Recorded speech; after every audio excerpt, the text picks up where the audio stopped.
Philemon is a very interesting book of the Bible. And as I sat down to work on my message this morning, I worked on it all week long. When I sat down yesterday to be able to put my thoughts into order, that I might be able to present to you, I got thinking, have I ever preached a sermon on Philemon? I have used them in sermons at times. But I use Philemon more as a personal visitation when there were problems in the church. And I think you'll understand why when we get down to some of the meat of Philemon. I'm not sure whether it's pronounced Philemon or Philemon. I've heard it pronounced both ways. It seems that most of the Baptist people like to be pronounced a Philemon. That pronunciation, I guess, is not a real important matter. But several months ago, 2 months ago, when I celebrated my 91st birthday, I prepared a statement concerning the 70 years of from my ordination till the second Sunday in July. I sent that statement, which was entitled "To God Be the Glory," along with a letter to my home church in Pittsburgh, Pennsylvania. I say Pittsburgh only because of the idea that the church that we went to was the Bellevue Christian Church. Bellevue was a small town that was connected to Pittsburgh. It was a suburb. And that was where my family, and Dad's family, and my mother's family all went. I didn't do it in order to be able to brag about some of the things that occurred in my life, but I did it because I wanted to thank them for the foundation of the faith that they provided for me during the first 18 years of my life. And when I got the letter, the preacher of that particular congregation, I didn't know who it was at the time, called me and we had a long talk on the telephone over what was going on in that particular church. And I got thinking about the Pittsburgh area and the churches, and the great fellowship that existed at that particular time when I was growing up among those churches. And I remember something he told me. He says, we don't have that fellowship anymore. He said, we each have gone our own particular way. And that bothered me. Caused me to think back over my ministries as I had enjoyed them very much, and I loved every one of the churches that I served.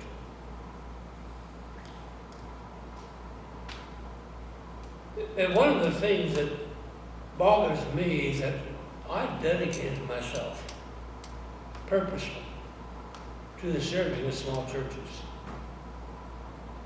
And one of the things I have learned as a result is churches are small because of a particular reason. Some might be external problems. Like when I was preaching in one town in Pennsylvania, the big factory in that particular small town closed their doors and sent all the workers to another city where they had another factory and combined the workforce of both factories and produced what they were doing. It was a factory by the name of Struthers Wells.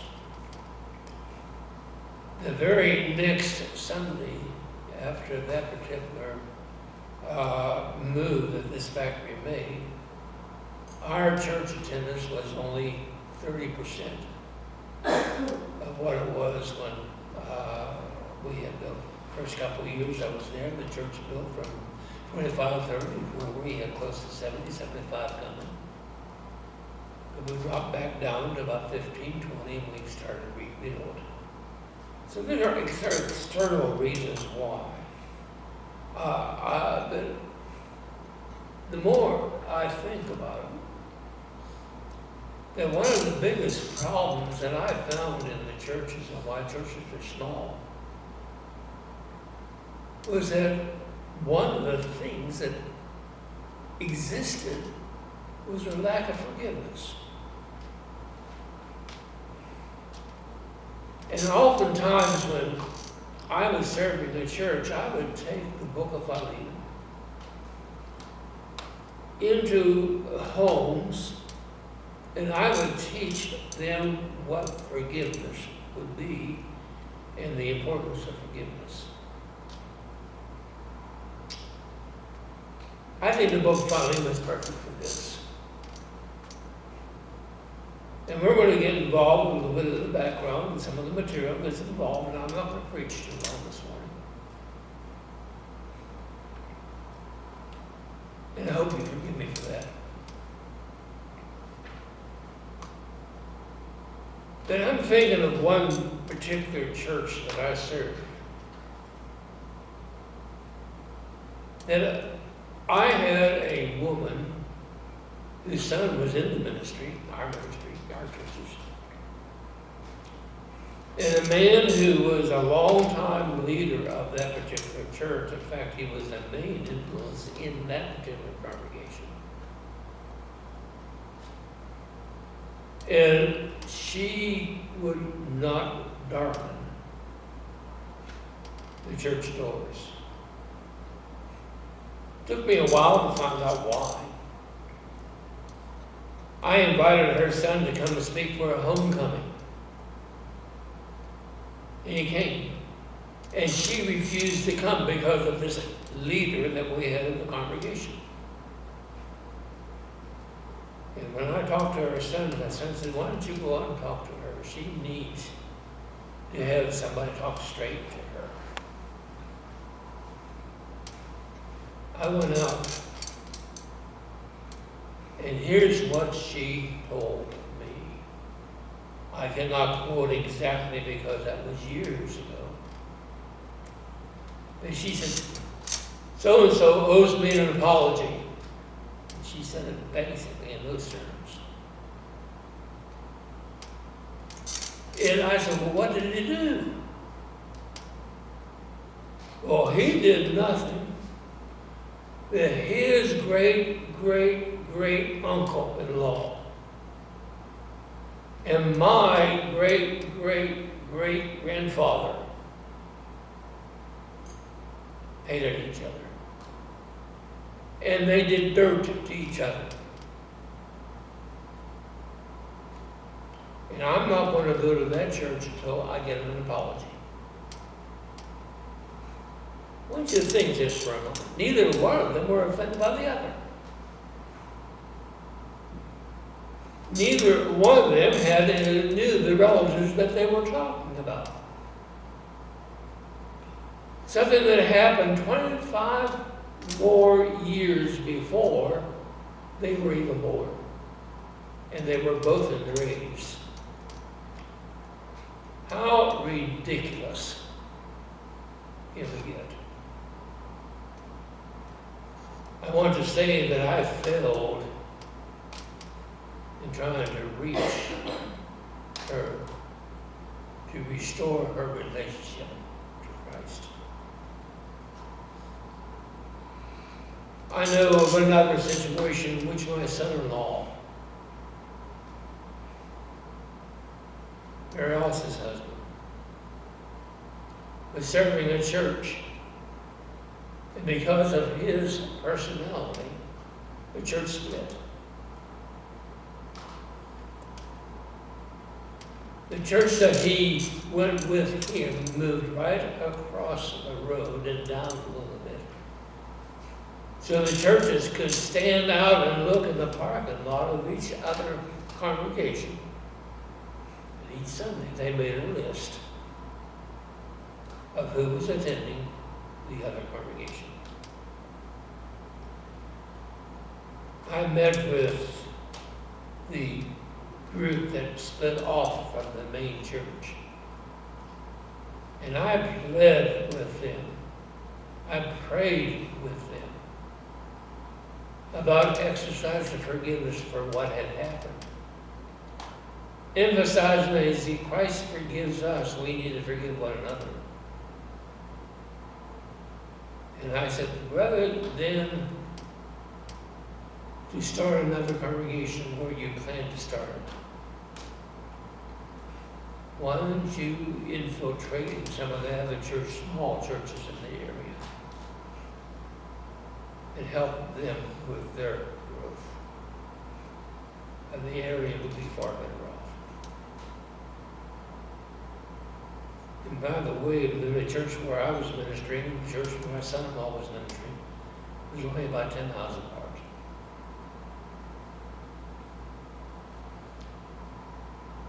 I have found, and this is a statement that is dismade from my observation, I have no evidence, no proof, no surveys, that when Christian people don't forgive, the church has problems. And if they are not willing to listen to reason to forgive, then there is a problem of that church in existence. There are 2 churches that I have served that no longer exist. And both of them were over the fact they could not forgive. They could not forgive. Let's look at Philemon for a moment. He was a personal friend of Paul. This is the most personal letter that we find in God's Word, and a lot of people don't think it ought to be in God's Word because it was too personal. I think it's a great letter because it does approach the idea of churches within their own body and within the fellowship of other churches need to forgive.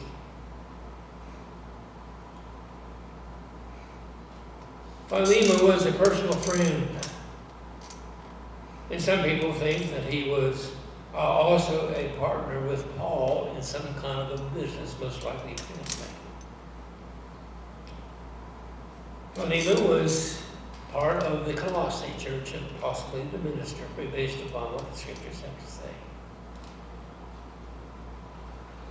And it occurred that he was a slave owner. Now let me make a statement that I believe that we ought to emphasize the idea that the Bible does not condone slavery, other than our relationship to God and Christ being the fact that we are slaves to them. However, because of the social situation that existed, the Bible does give outlines as far as a code of conduct between a slave and his master and the master and the slave. And if that code of conduct would have been followed completely, the concept of slavery would have been dismissed, in my opinion. Now, one of the slaves that Philemon owned was Onesimus. He went to Rome, where Paul was in prison. And as he was in prison, Paul was in prison, Onesimus came to him. And why they came together is unknown, it just happened. Paul indicated that Onesimus was sick. And while Onesimus served Paul while Paul was in prison, Onesimus became a Christian. And very profitable as far as Paul was concerned because of the relationship that they had with Onesimus meeting Paul's needs. And Paul sent him back to Philemon. we need to remember that under Roman law, what Onesimus did by running away from his relationship to Philemon, and by doing some of the things he did, evidently took some things and did some harm against him on the property of Onesimus, of Philemon. What he did was worthy of death, the death penalty. So Paul sent him back, and Philemon had every right to put Onesimus to death. And as a result, Paul wrote this letter to Philemon to receive Onesimus not as a slave, but as a brother in Christ. Very interesting. Paul has three basic divisions within this book. And I'm going to try to remember those three divisions as I talk about them. First of all, his introduction, his thanksgiving for Philemon. Verses 1 through 7 of the book. I have it in my notes for you to read. I'm sure Nancy can put them up on the bulletin, the screen if she wishes. But Paul identifies himself as writer of the letter. There's no question in my mind.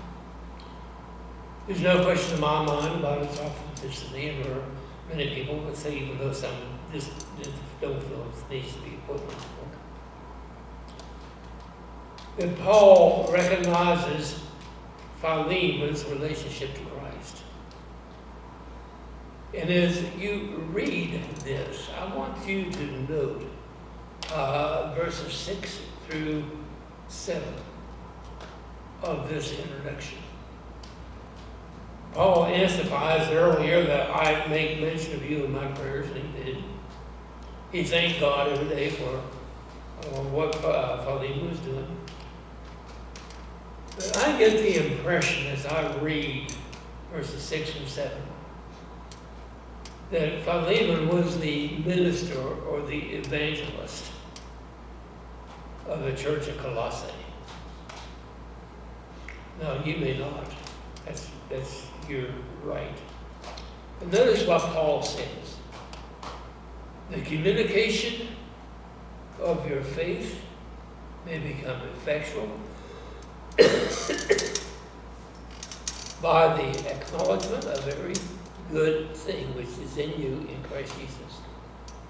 For we have great joy and consolation in thy love, because the bowels of thy saints are refreshed by thee, brother. Doesn't that sound like a preacher? That when they were coming together for the communion on Sunday morning, Lord's Day morning,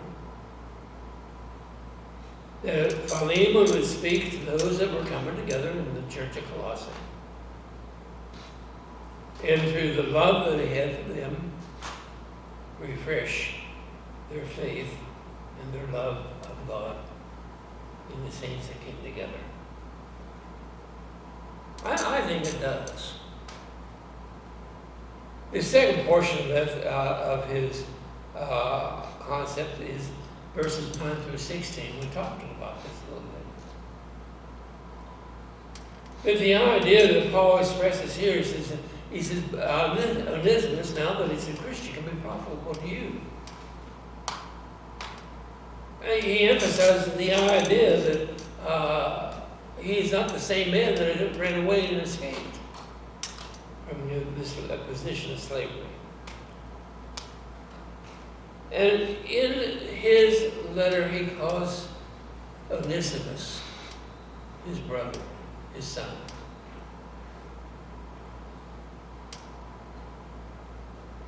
Years ago, I served a congregation in which we were experiencing church growth. We were growing strong. And we had one family consisting of about 6 different people come forward from one of the other Christian churches of Christ, and put their membership into our fellowship.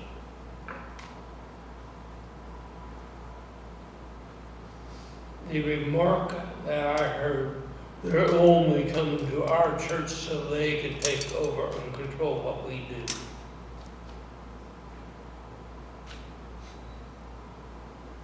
I had to fight to keep them in the congregation. I think we need to realize that if a brother or sister comes to us and places their membership with us, we ought to welcome them into our fellowship.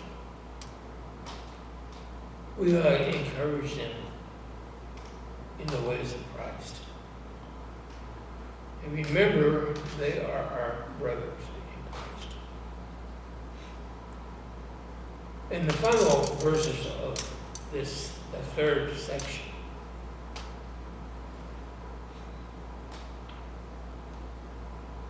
Paul makes some promises to Philemon. If he has caused you any financial harm, put it to my account. This is one reason why I kind of feel that there was a partnership between Philemon and Paul. Charge my account. Take it out of my funds.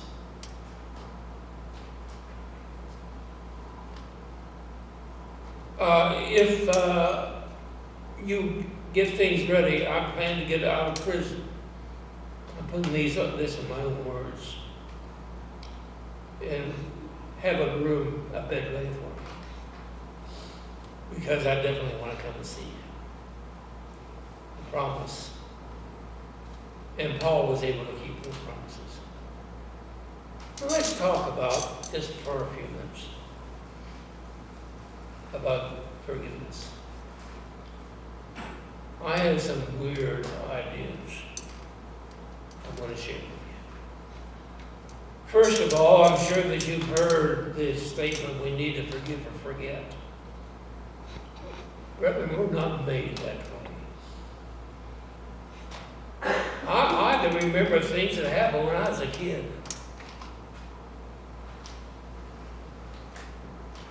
I cannot forget. I wish I could. I wish I could. What we need to do is to forgive and to learn from that situation that we not do it again, not get involved again. And we need to put it in the background to the point that we don't bring it up when we have the discussion. That you are not made, you don't have that power to forget voluntarily. When you get to be my age, it's a lot of things that you will forget. And sometimes that's good. Another pet concept that I have about forgiveness. The true test of a Christian is to be able to forgive the unforgivable. Oh, it's easy to forgive a mistake. It's easy to forgive a misunderstanding. But what about the unforgivable? What about those things that can carry a grudge down for the rest of your life, and if you do, it's a burden too much for you to bear? But as Christians, we need to forgive the unforgivable.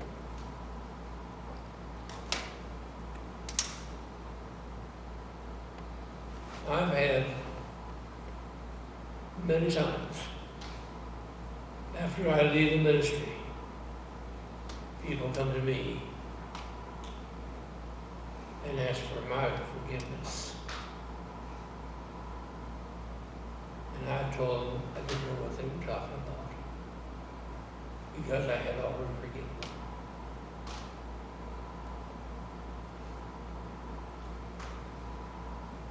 I forgive because I am forgiven. I love because I am loved. I am loyal because of the loyalty of God towards me. Philemon, forgive. Forgive. And may that be the byword of our love, what we're loving. We're going to be singing Almost Persuaded. One verse only. Decision is open to anybody that would like to come to Jesus Christ through faith, repentance, confession, and baptism. So we stand.